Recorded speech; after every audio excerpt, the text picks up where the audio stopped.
good evening, everyone. I haven't got actually. So, Holly, I guess you're still listening to this. Could you do me two favors? One, make sure that the view is as it is now, 1, 2, 3, rather than it pops up when the person speaks, because people have sort of said that's a bit frustrating.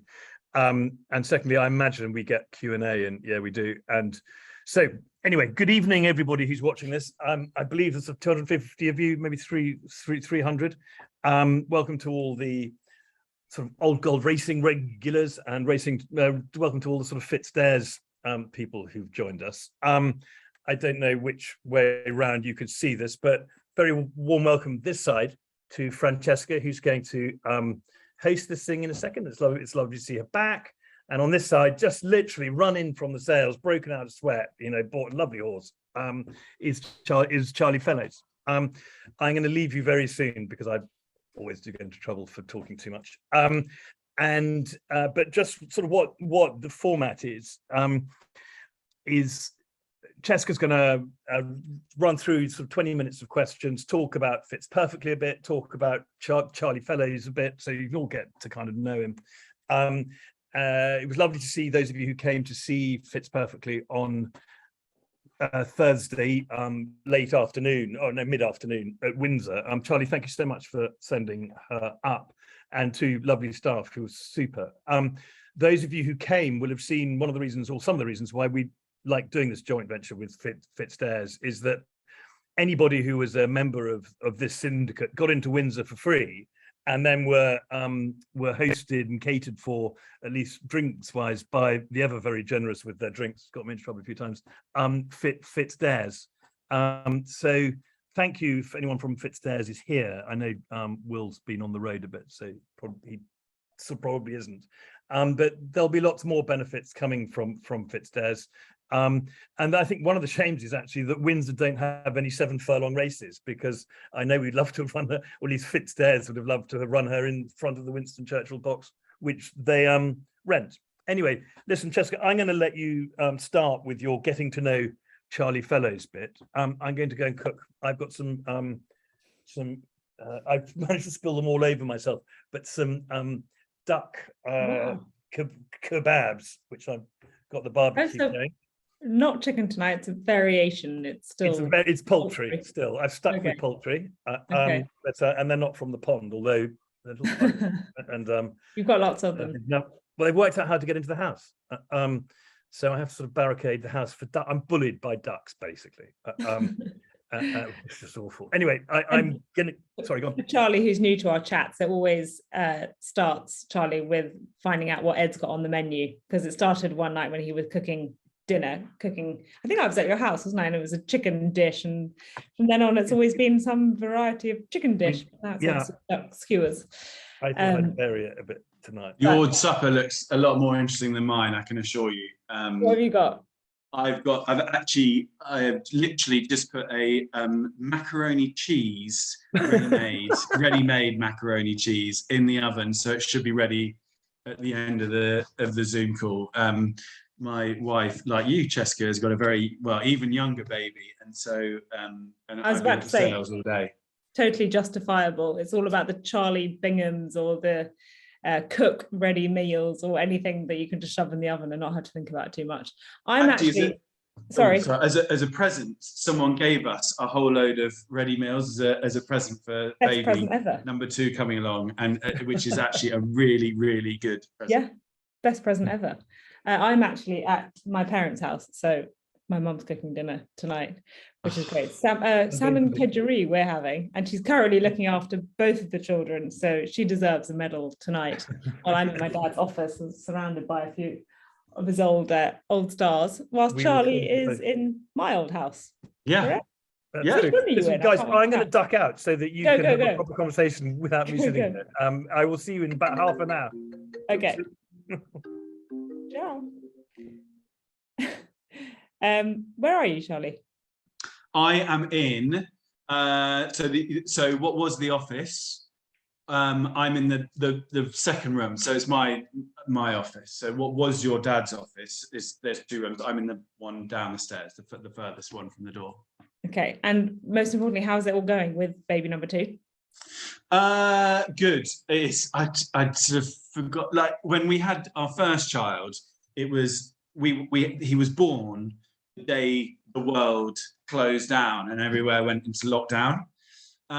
So although it was a very strange time and no one got to meet him for ages, I wasn't, apart from seeing the horses train in the morning, I wasn't working. I didn't go racing. There was no racing. I didn't do anything. There was no sales. There was nothing. So I could be incredibly hands-on, do a late feed, all of that sort of thing, which now I can't really quite do so much because we are absolutely flat to the boards. As you know, we're getting to probably the busiest time of the year. October is the worst month of the year for trainers, because not only have you got quite a lot of racing going on and the finale of the year, but you've also got all the sales. So it is non-stop. So things are pretty full on. Baby is amazing. Wife is doing unbelievably well. Baby is lovely and healthy and straightforward, but it's a lot. And when you add a toddler, 2-year-old into the mix, it's even more full. Has Big Brother taken well to his new sibling? Do you know what? I actually thought he's going to be a little shit, but he's been amazing. He really has been amazing. He's very good with him, very gentle. Has surprised me a little bit. I thought he could turn into a bit of a horror, but he hasn't. Oh, sweet. Well, thank you so much, though, for taking the time to chat to us. I know you've been flat out at the sales, just bought one. That's exciting. Busy time of year, like you say. But most importantly, we want to know how Fitz Perfectly is getting on. Really, really good. So the reason we liked her so much is because, I know that for me, she looked unbelievably unfurnished. I felt that when we saw her at the sales, she was very much a sort of work in progress, and that as quite a late foal, if she matured as I think we hoped she would, then she was going to turn into a really good looking filly. And there's always a risk that sometimes that doesn't happen. They don't develop, they don't fill out like you think they're going to. Luckily, with her, she just blossomed on that holiday. So we gave her 2 months off, let her sort of be a horse again, having had probably quite a hard preparation as a breezer. And she just has done so well physically. She filled out, she really matured, and she's come back in looking fantastic. She has done 2 pieces of work. She won't take much winding up at all because she's been prepared for a breeze-up. So most of the job is done already. It's just a case of putting the finishing touches on, doing a bit of stalls work, and she'll be ready to go. And she's done 2 pieces of work. Both of them have been very pleasing. She went through the stalls last week and was a complete pro. I actually was a little bit worried that she might be a bit fizzy going through them, because she can be a little bit fizzy, but she was absolutely good as gold. And I genuinely cannot fault her at the moment. She really, really she's done very well. And we will not be a million miles off a track. I think sort of 3 weeks' time probably is a relatively realistic target to see her on a race course. What kind of distance? I'd say we'll be starting over 6. No, sorry. I'd say we'll be starting over 7 and working up. I think she'll have no problem staying a mile. And I always find with trainers, you have to try and interpret their language. Are you a trainer that talks very positively about your horses, or do you play them down? Because I was forwarded a message that I think you sent to Ed with a video of her galloping saying, "I love this filly." Are you normally that effusive, or is it are you quite excited? I tend to be, I'm very much, I feel like in life in general, I'm very much a glass half full kind of guy. I like to try and be positive. So that means when I talk about horse negatively, we're in trouble. It doesn't come very often. But no, I try and be positive. And but with her, I feel like I really genuinely can. I couldn't fault her, and I wouldn't swap her. Great. Which is always a good sign. Brilliant. If you offered me to go back to the sales with 40 grand and buy something else, I'd say no, thank you. We'll stick with what we've got. And temperament-wise, she's taking it all in her stride. So I thought when she first came in, I thought she might potentially be a little bit fizzy, which often you get with breeze-up fillies, especially. But actually, as she's got into work, she's settled down. you know, she's not horizontal, but definitely not horizontal. When she does her work, I try and have a lead horse for her so that we can switch her off in behind something rather than having loads of daylight in front of her where she might do a bit too much. She definitely needs a good rider on her as well. But she does it all nicely, and she doesn't go out and sweat up or do too much. You know, she just is enthusiastic. And again, I think you'd expect that from a horse that's breezed. Yeah. Now I'm conscious that your ready meal is going to be ready fairly soon, and we have allowed a half an hour slot in light of how busy you are at the moment. There's loads of things I want to ask you and could keep going for hours, but let's touch quickly on Marban, your really good 2-year-old. How is he? He's good. Again, Mr. Positive. He galloped this morning. Jamie Spencer came and sat on him. He worked with a pretty decent older horse, and he worked really nicely. Worked over 6 furlongs on the Alba. He keeps himself pretty fit, and he can get a bit warm. He always has done. It's not something that remotely worries us anymore. But when he's a hot horse. Not in the way he behaves. He just sweats up, always has done. So I didn't want to take him too far away. We went up the Alba and he worked really nicely over 6 furlongs. He's been confirmed for the National Stakes on Sunday in Ireland, and he is, I think, 11-2 for that, which is exciting. And I think, providing the next few days goes well and without hiccup, we probably will end up there. When Little Big Bear absolutely demolished the Phoenix Stakes, I'd slightly had it in my head that we'd avoid him and maybe go straight to France for the Lagardère. But then, obviously, he picked up an injury, and suddenly the National Stakes looked a lot more winnable than it had before. Aesop's Fable is his favourite and is a very good horse. But I'm not as scared of him as I was of Little Big Bear. And I think the Curragh will really suit him. I think there's only 8 runners have confirmed, and they could still drop out from there. So it's not going to be a big field. He loves a little bit of cut in the ground, so he should love the ground. And I guess we'll find out how good he is. And for those who weren't watching when he won the Vintage Stakes at Goodwood, you were quite emotional after the win, kind of saying how much it really meant to you and the yard, because it hadn't been the easiest of years. Do you regret saying that? It's a funny one, because I think it shocked a lot of people. I don't think, and often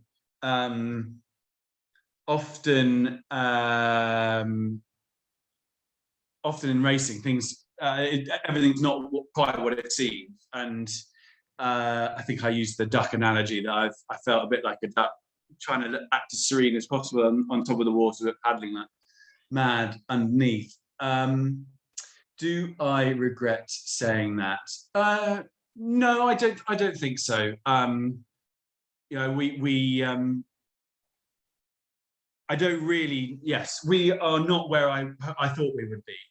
Genuinely, we had an unbelievable year last year. We had more prize money, finished higher up the trainers' table, had more winners, and a couple of group winners, and did very well abroad as well. And for some reason, we just did not get the yearlings that I was expecting us to get. I feel like maybe I took my foot off the throttle a little bit, got a little bit complacent, thinking that they were going to come and that I didn't have to chase. And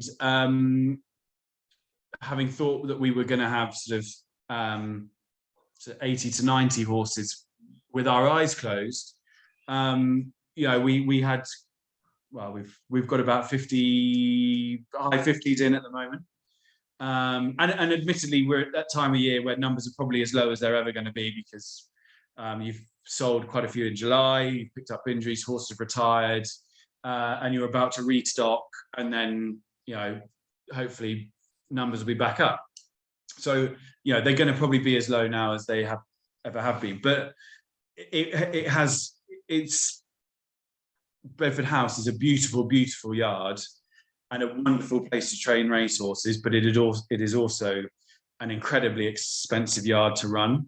And with high 50s horses in the yard, it's financially, it's you know, we've had our backs up against the wall this year, and it has been hard work staying afloat. So you know, the pressure's been on, and I think it told in those moments after Marban, because you know, he's owned by a new owner who's an incredibly big owner in racing, and who supported me for the first time this year. And you know, hopefully that will translate, especially if he can go on and we can finish the sort of season on a sort of good note this autumn. Yeah, hopefully that will translate in yearling orders and stuff like that through the next 2 months. And we can put 2022 behind us. Like, generally, it's been a good year.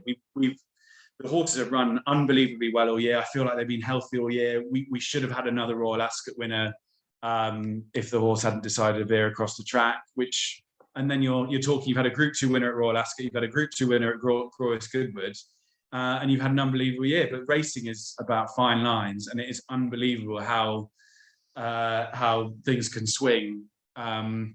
You know, in the unluckiest circumstances. So I can't complain about the year we've had. We've got a big autumn ahead of us. We've got to finish strong, and see how we go into next year.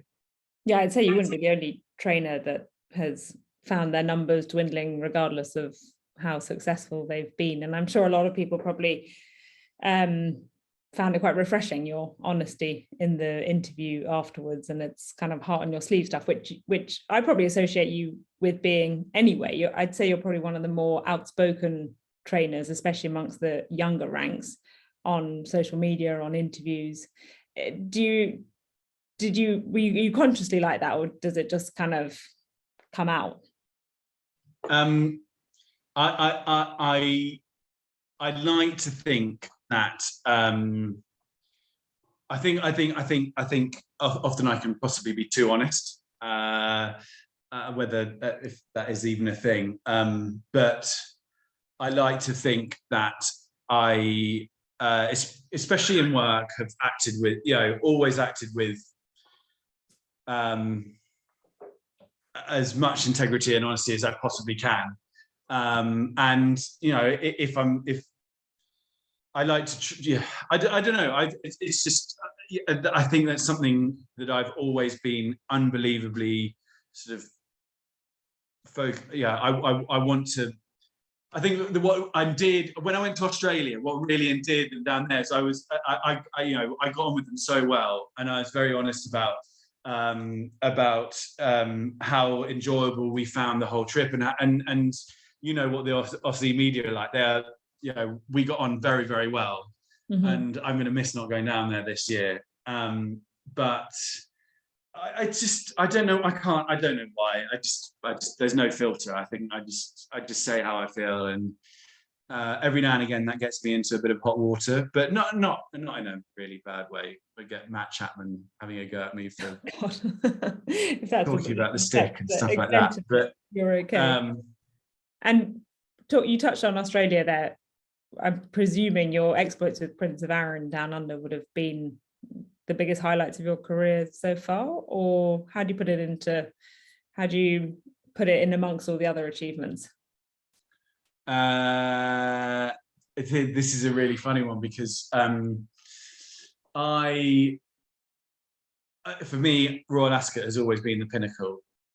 And we've been unbelievably lucky to have 3 winners there. Ascot has been a very lucky track for me. Royal Ascot has been incredibly lucky. We should have genuinely 5 winners, but 2 horses managed to get beat that shouldn't have got beaten by the narrowest of margins. But I would put Australia above unbelievably, and I can only apologise to Royal Ascot for saying this, but I genuinely put my exploits down in Australia above it. just because, especially the first time, was just the best experience I've ever had in racing, without a shadow of a doubt. Mainly because the first time we went, the first two times we went down there, he went down there without a place in the Melbourne Cup. And we had worked all year to try and get him in this race. And he'd come so close on numerous occasions to getting in without getting in. He'd gone over to America, to the Belmont Gold Cup, where he needed to finish in the first three to get into group placing and therefore be allowed to run in the race. If he'd won it, he would have got in, and he finished second, I think, quite an unlucky second. He then came back to England and we ran him in the Northumberland Plate because we needed to get his mark up, and he got drawn in the car park, again finished second, went up but didn't go up enough. Then he went down to Australia, he finished second in the Lexus, needed to win that to get in and didn't. No, sorry, not the Lexus, the Hotham. On the Saturday before. He won the Lexus to get in 3 days before the race, but he'd already run twice over there and placed, but he needed to win to get in. Okay. And then it was all riding on the Lexus 3 days before the Melbourne Cup. And if he hadn't won it, it was over. The dream was over. We wouldn't have got in the race, and we were going home after all that effort, not even getting into the race. So much was riding on it. And there's a video of the Lexus when he wins, and we're up in the stadium, and the cameras pick up on us, and we were going absolutely crazy.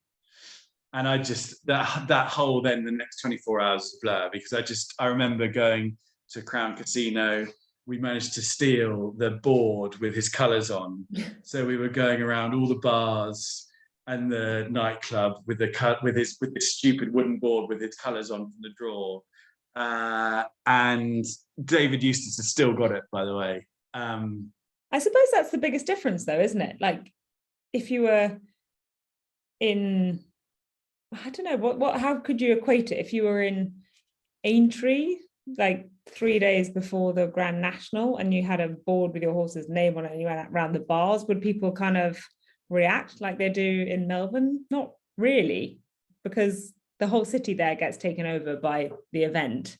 Whereas I don't think you really have that here, do you? No. And that's probably what gets trainers and owners and everyone so excited and so involved. Yeah. And yeah, exactly. Everyone knew. Like it is nuts, but it is literally the Melbourne Cup. Like, is the race that stops the nation. Everyone. We went from being absolutely nobody to overnight being, just what I remember the press conference the next day, which I had to go to, and I was still. There's no way I was even remotely sober. You remember what you said? I just, yeah. I remember going to Werribee driven, by the way. I wasn't driving. I had a chauffeur car, and it was just crazy. But it was great. And then he did it again the next year. He wasn't in the next year, and he had to win to get in, and he won the Geelong Cup and got himself in. And then the third year he was already in the race, so I wasn't able to go down. But it was incredible, and I really, really hope I have a runner down there again, because it is a fantastic runners. Sure is. And just quickly, because something that I'm not sure even I know the answer to, how did you get into racing in the first place? By watching Channel 4 racing, actually, back in the old days. My mum was a member of a syndicate that had horses in training with Jeff Ragg, and they actually are still going, and they've sort of slightly gone full circle. They've sent me a horse who's actually done very well. She's won 3 times this year, which was really nice. I was very, very touched, because they are the reason. The Eclipse Partnership are the reason why I am in horse racing. There we go. Go the syndicates. Sorry? Go the syndicates. Yeah. And I used to get dragged along to the races. My dad would rather watch paint dry than go racing. My mum loves it, but mainly for social reasons, and she was in a syndicate, and I used to get dragged along to Newmarket because I grew up 40 minutes away, and I remember so well, I'd go with Mum and a couple of friends of hers. We'd have a picnic out the back of the car in the car park, and then we go in and Mum would give me £1 to bet on each race. And I literally completely and utterly fell up in love with it. And when I was, I think 7 years old, as early as 7 years old, I told my mum that I want to be a jockey. And that was never going to happen, not only because I'm too tall, but also because I can't ride at all. And then, so I said, right, well, then I want to train. And I think my parents always thought that it was just a phase and would wear out, and it never did. And I got my first job working in the summer holidays for Nicky Henderson when I was 14. I went and worked for him for 3 weeks doing some work experience, and it sort of went from there. Never to be dissuaded off your course. Never, no. And I suppose the only time, no, it never, ever, ever, I never, ever considered doing anything else. No, I got offered a job. The only time, I guess, where maybe it became a little bit was when I got offered a job when I was 18 working for Godolphin on my gap year, and I got offered a full-time job then, and my dad begged me to go to uni, which I did. So I went 3 years at uni, and I guess that was possibly the only time where I got anywhere away from, but I always knew I was going to go back into it. Okay. And here we are now. So I'm conscious of the fact that it's nearly 8 o'clock. Ed, have we got some questions? Well, we do have some questions, yes. Let us, actually, one is just a sort of an admin kind of one, which is from William Thomas. Thanks very much for asking.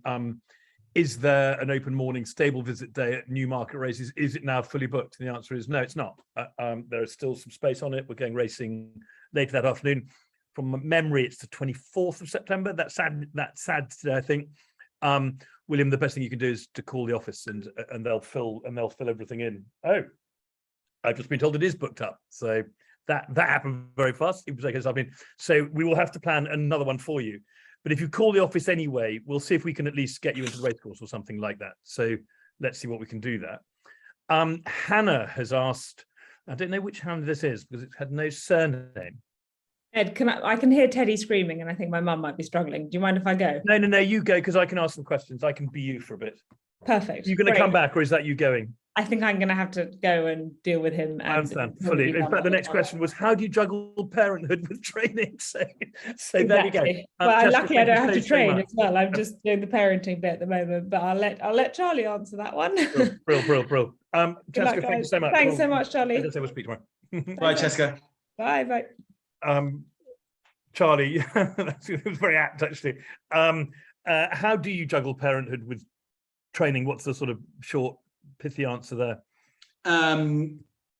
By sleep training yourself to not require any sleep whatsoever, basically. And I love my sleep, which makes it even harder. So this is the first time I had to do, as I said, with the first baby. He was born literally as we went into lockdown, so it was incredibly easy. This time round, it has been quite a lot more demanding.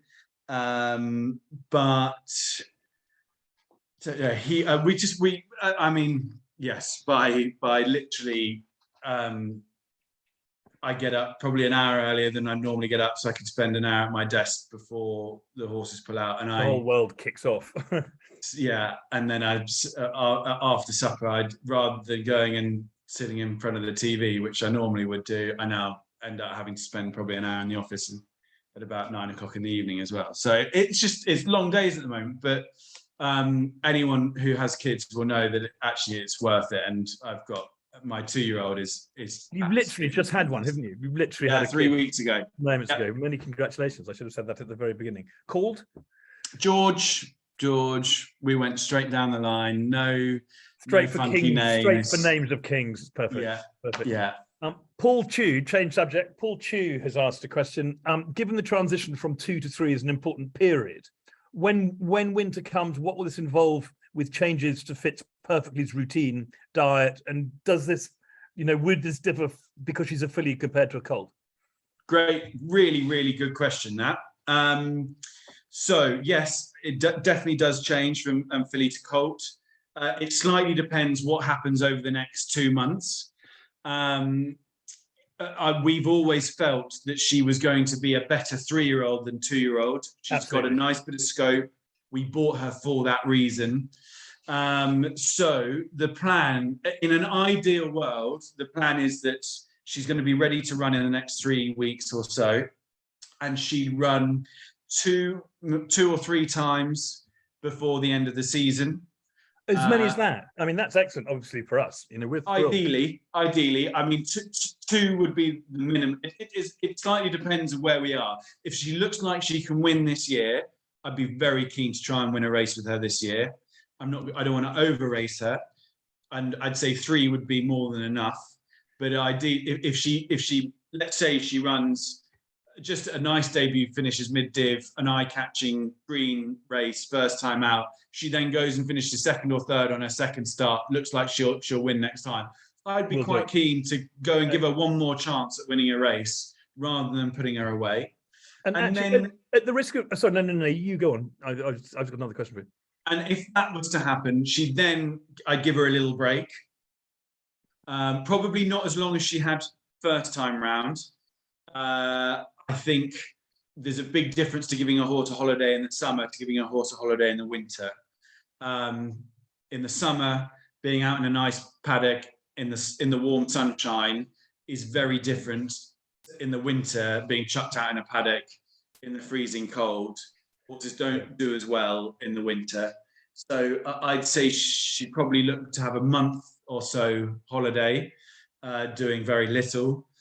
Before coming in and then having a period of time either in the yard or wherever she is, just doing some very light exercise where she's going to be putting on weight, not doing too much, before then getting her going.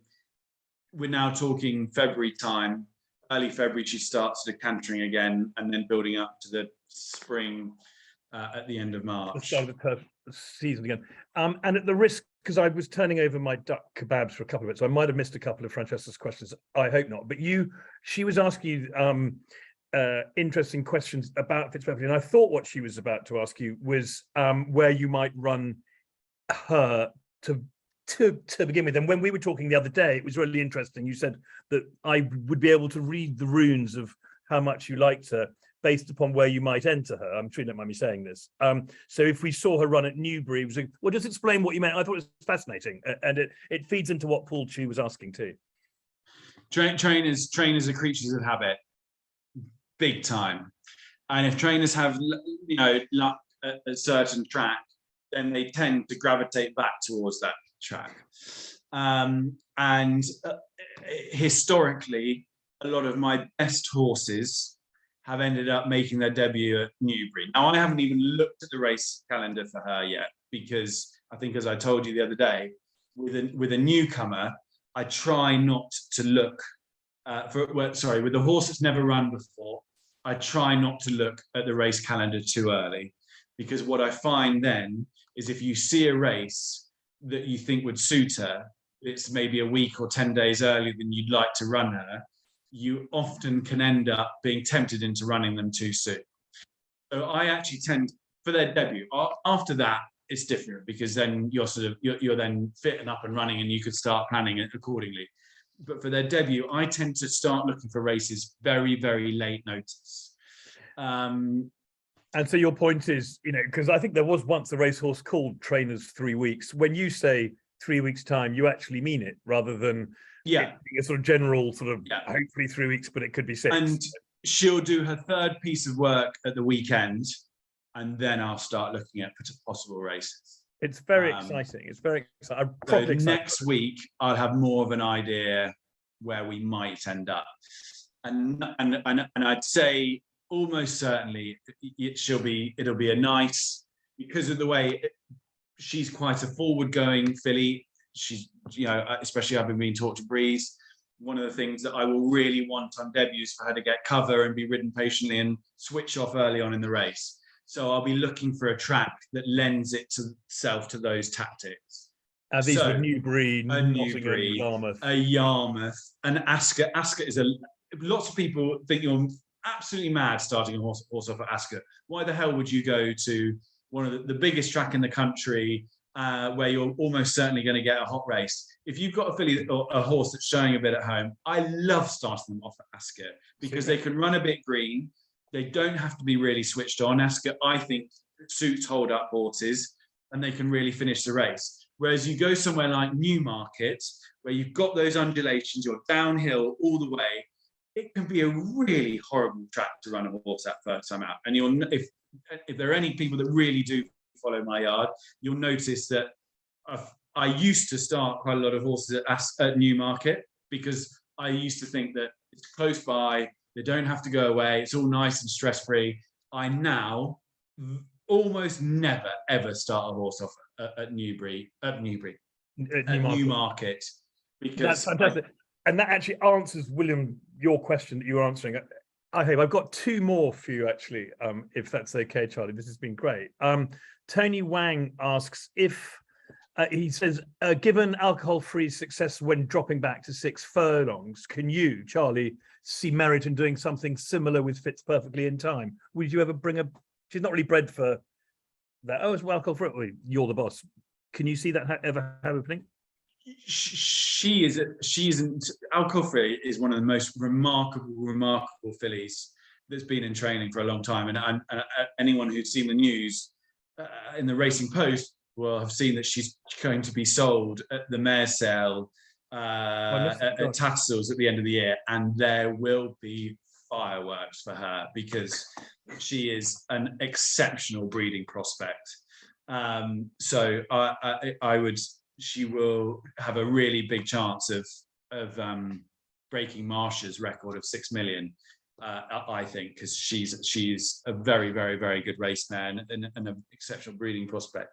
I guess it's something further down the line to think her mum's side of the pedigree has quite a lot of stamina in it, which is why I think we're going to be dealing with a mile minimum next year. And I think I've got 7 in my head to start her off at the moment, although that could change.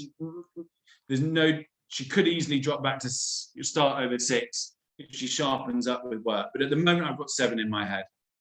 And I guess as we do a couple more pieces of work, a jockey will probably sit on her and I'll get more of a guide once that he sits on her. That may even happen this weekend. I'm not going to say no, because horses, they often change. Sometimes that you do end up bringing them back into it. She's not short of speed at home, but if I had to bet where we'd be racing or what trip we'd be racing over next year, I'd say probably a mile. Okay, that's fantastic. Okay, and then last question, and I found out about this when I saw you in Fitzdares with George Scott. You were doing your podcast a few months ago, beginning of the season, I think. Steve Curtis asks, how is Charlie Fellows the horse? Charlie Fellows the horse is actually dead. I didn't know that. Charlie Fellows, poor old Charlie. So for those of you that don't know, George Scott and I have a syndicate that we do together off the back of a podcast. It's very good, your podcast. If people want to email us and give the link, find out the link, or just give it a plug now, I thoroughly enjoyed it. It always shocks me the number of people that come up to us and say, I love the podcast. We listen to it. Both for entertainment. And if you want to dip in and try one, listen to the Sir Mark Prescott one, because it is utterly fantastic. Actually, I'm definitely going to do that. He's great. So George Scott and I have a syndicate, and we thought it'd be really fun to buy each other a horse. So I went out to the sales, bought a horse for George to train, and he went to the sales and bought one for me to train, and we named them after each other. So the one I trained was called George Scott, and the one he trained was called Charlie Fellows. And George Scott turned out to be pretty lazy and, quite like his namesake, not that talented. Whereas Charlie Fellows, actually also like his namesake, was actually a very good horse and ended up being rated 90 odd, I think. Thank you. Sadly, he got a blood poisoning. He got a really nasty infection in the yard. He developed a blood poisoning, and he lost a huge amount of condition very quickly, and devastatingly, we had to put him down. That was a few years ago now. That was a couple of years ago. Well, I'm sad that happened. I didn't hear the background of Paul's story, and it's obviously it's a slightly tear-jerky end, but it's a lovely little idea. I remember the George Baker on George Baker, trained by George Baker, but I think this is that out trumps that completely. Charlie, I can't thank you enough, and I can't wait till Newbury, Yarmouth, Nottingham, Leicester, Ascot, wherever it's going to be. As people who know, this was our first venture into the flat, and when I had lunch with Anthony Bromley and Francesca in January, we went through all the trainers that we thought that Old Gold would be best suited to sort of hold our hand and take us into the flat, and your name came at the top of the list. And when it turned out that Fitz Stairs were your yard sponsor too, it was all felt very serendipitous at all. Indeed. So, and we've loved coming to Bedford House and filming, and thank you very much for doing this. Cheska, if you watch the repeat of this, which I'm absolutely certain that you won't, thank you very much for doing your bit until Teddy started screaming at Granny. But Charlie, thank you so much. I'm very much looking forward to seeing you on a racecourse with Fitz Perfectly very soon. Everyone who's watching this, thank you very, very much. If you've got any questions or anything, just email the office. It's just about 8:15. The reason I'm rushing actually is my duck's getting cold. But it's been really, really great, Charlie. Thank you so much.